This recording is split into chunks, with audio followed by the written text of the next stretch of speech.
Hello, bearded bee people. Welcome back to B&K Bees. Today's Tuesday, the 25th of May. I am getting ready to go out and do more of what I've been doing over the last couple of days, and that is take splits, add honey boxes, and I have realized that over the last few videos, I've sort of been making them in the middle of the day and not really giving you a whole picture of the day in its entirety. I'm giving you little snippets here and there. So the reason for that is largely because I try to make a bunch of videos during the day. So I really haven't figured out how I'm going to do the daily video showing you everything that I did that day and make other videos throughout that process.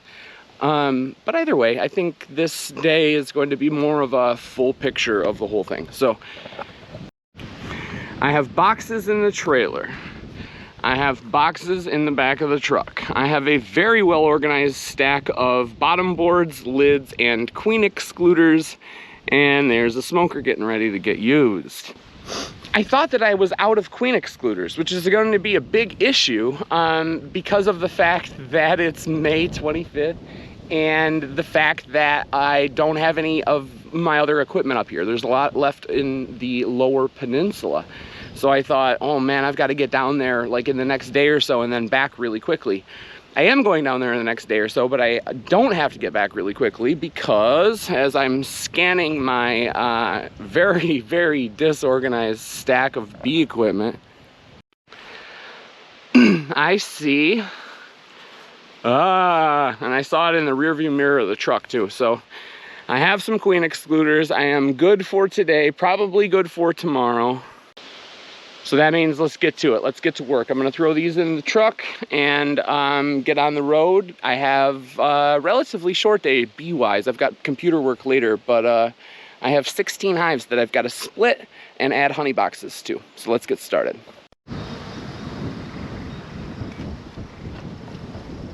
All right, and here we are at the bee yard. As I said, I have 4 pallets to go through, pull as many splits as I can, add boxes, honey boxes to all of them if it's possible. It's likely that some of them aren't going to be ready for honey boxes, which will probably leave me in a position where I have to give them a frame of brood or two rather than making a split. So we'll see. I'm trying to equalize, trying to get honey boxes on, and trying to make as many splits for a couple of new bee yards as we possibly can. Let's get started.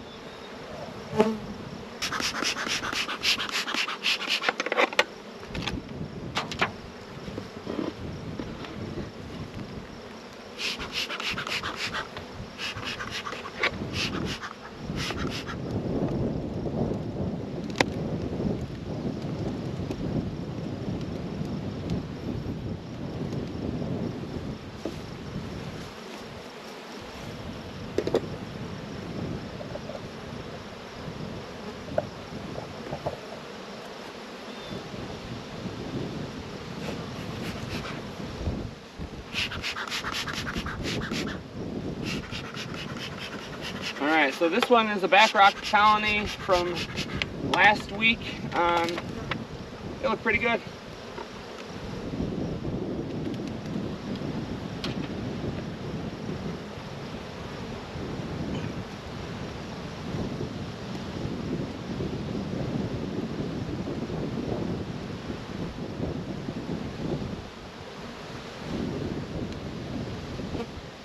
Some food.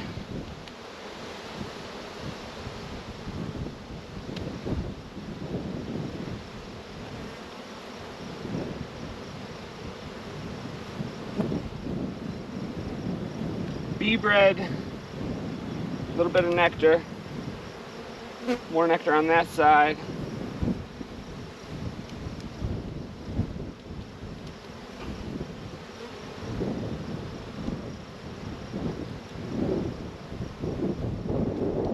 Brood.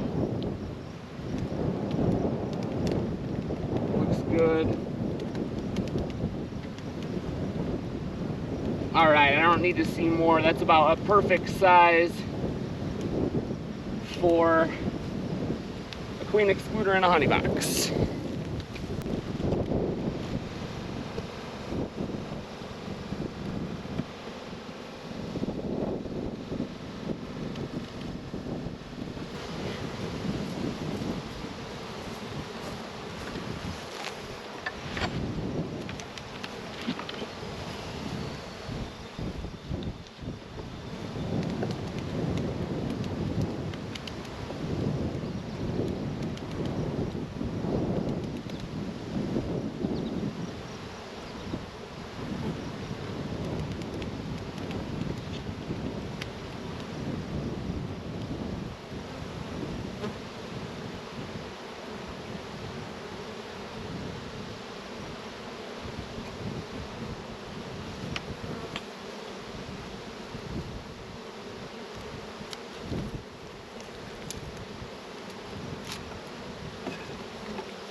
gosh, I hate these plastic queen excluders so much.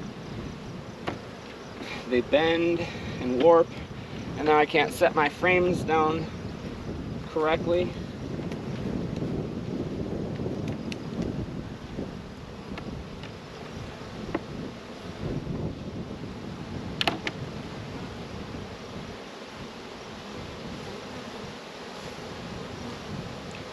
Check the old inner cover for a queen because we don't want to put her above an excluder. We are good in that regard.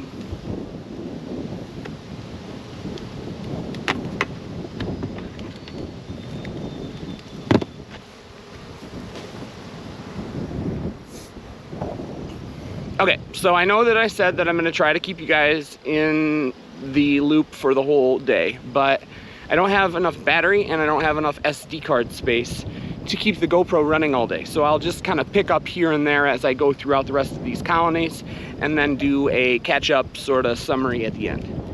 See you in a few minutes.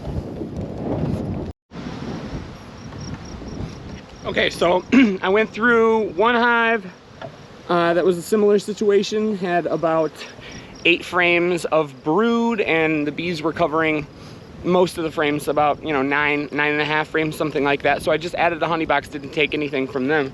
And then I got into the next one, which I remember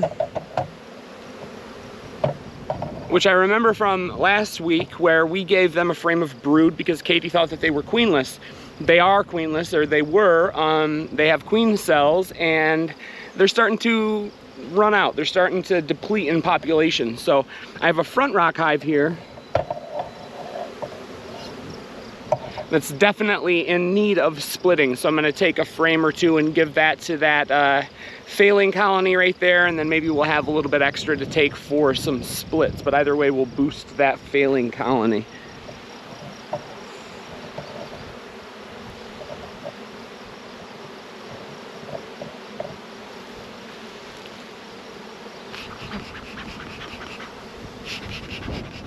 It's windy. Smoke is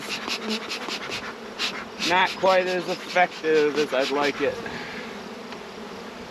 But it's super comfortable outside. I love weather like this. It's probably 75.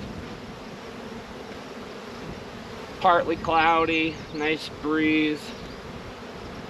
Beautiful day to be working bees. Okay, so this one has some nectar and it's brood already. There's a decent amount of eggs and young larvae.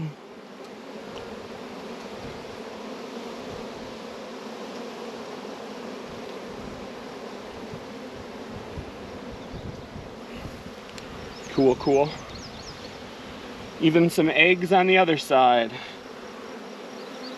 That is a queen that I like.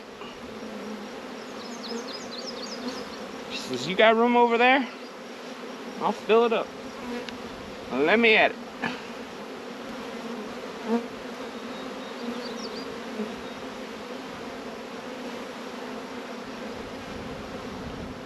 And there she is, second frame.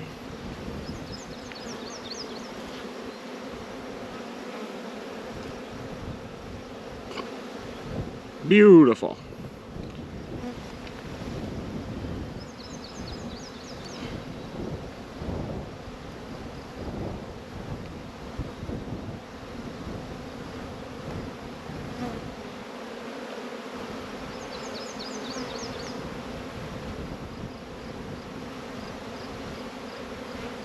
Alright, this is a good frame to give to a failing colony. A bunch of ready to emerge brood, a bunch of food. And now that job's done.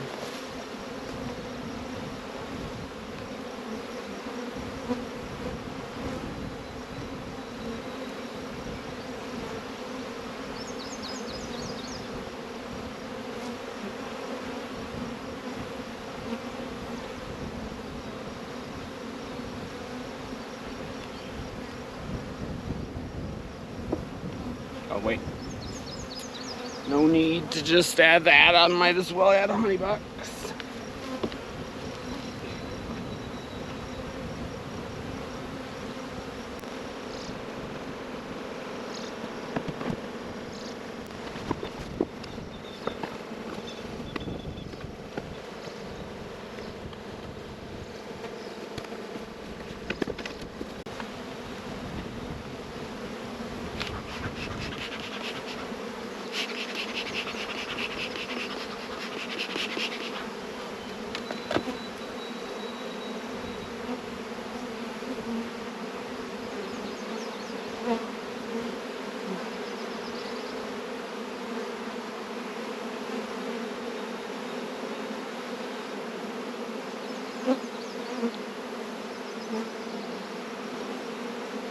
A beautiful frame for a split. Food and brood.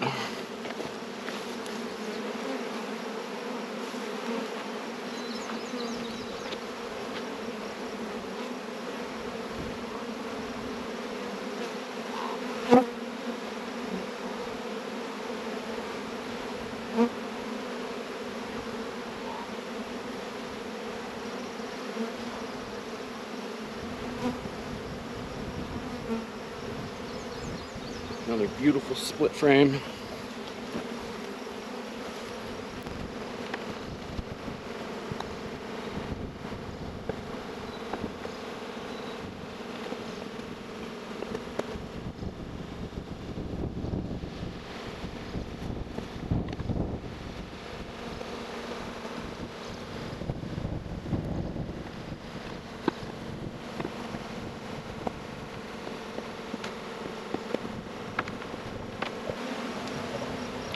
All right, so we took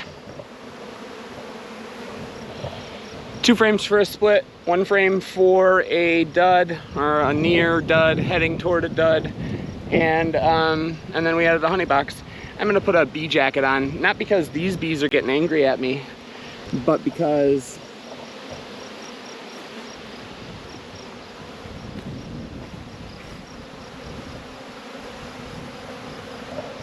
every time I walk over here, I'm getting kind of bombarded because it's a robbing situation. We had those dead out frames that were heavy with honey that are great for splits that I bring with me, and that, you know, at this time of year when I bring it out here, these bees are on top of it right quick. The dandelions are largely done and we're waiting for the hardwood trees to start blooming. So they're looking for something to do, and so they figure that's a good activity for them for the day. So I'm gonna put a bee jacket on and continue working through those hives. I will see you guys a little bit later. Okay, so I found something interesting. I am working on this colony.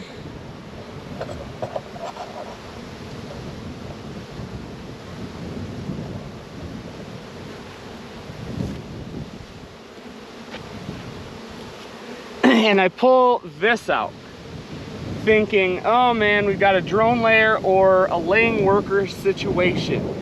There are no multiple eggs in these cells, so I immediately got rid of the laying worker idea. And I was like, okay, so this is probably a crappy drone laying queen. And then I pull out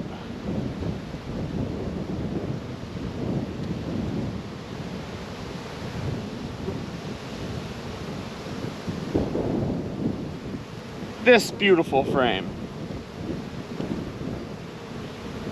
Obviously, she has no problem laying good worker brood pattern. So why would we see that many drones on that one frame? That has to do with the fact that, first of all, that was just a drone frame from years before, so they were drone cells. And also, when we put bees in boxes with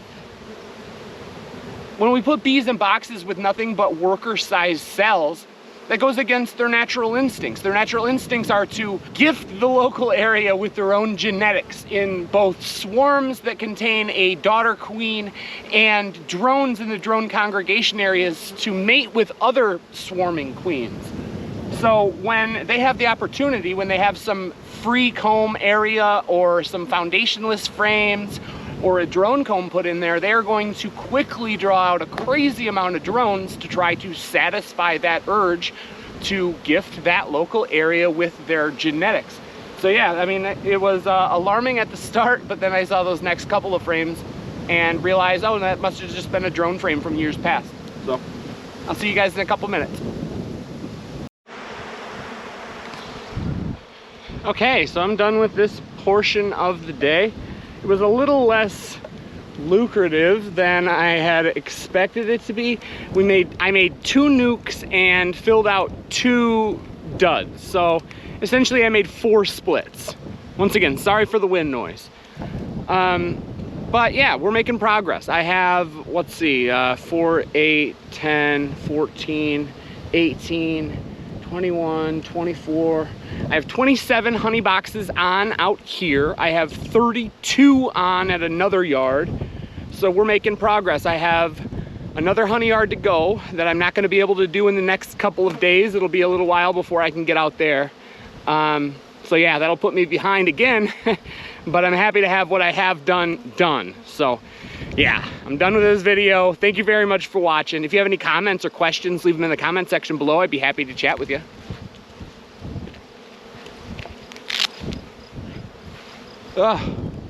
Otherwise, get out there and have some fun with your bees. See ya.